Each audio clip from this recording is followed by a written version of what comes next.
میرے نبی نے فرمایا عمر تیرے دور میں ایک شخص آئے گا اویس، اس کا قبیلہ ہوگا مراد،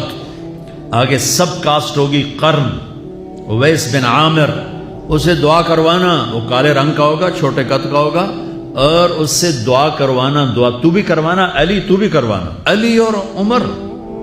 اویس ان کے لیے دعا کریں۔ انہوں نے پوچھا کیوں؟ کہ اس نے ماں کی خدمت کر کے اللہ کو اتنا راضی کر دیا ہے، جب وہ ہاتھ اٹھاتا اللہ خالی نہیں لوٹاتا۔ اللہ کی قسم عمر و علی کو اویس کی دعا کی ضرورت نہیں تھی، امت کو پیغام دینا تھا کہ مائیں ذلیل ہو رہی ہیں آج، اور باپ جوان اولاد سے چھپتے پھر رہے ہیں، تو میرے رب میرے نبی نے یہ آگے پیغام دینا تھا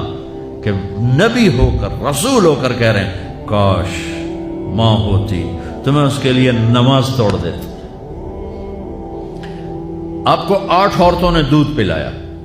والدہ سمیت، ان میں ایک ایمن بھی ہیں، آپ کے والد کی باندھی،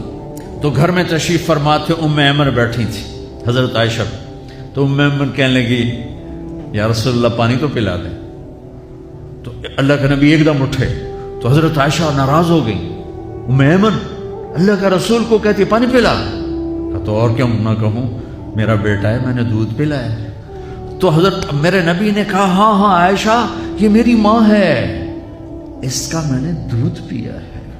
آپ اٹھے، گھڑے میں سے پانی بھر کے یوں دونوں ہاتھوں سے حضرت ایمن کو پیش کیا جو حبشی باندھی تھی، چونکہ دودھ پیا ہے تو ماں کا لفظ صادق آ گیا،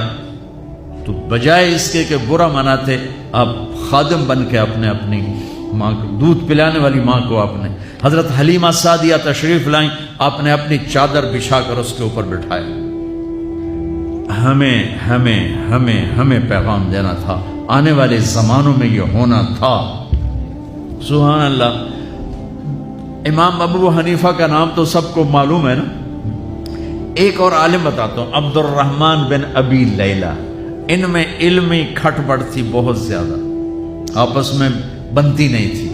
تو ابو حنیفہ جیسی ہستی جن کے کروڑوں فالوور آج ہیں، ان کی ماں کہتی نعمان یہ مسئلہ ہے، جا کے عبد الرحمن سے پوچھ کے آ۔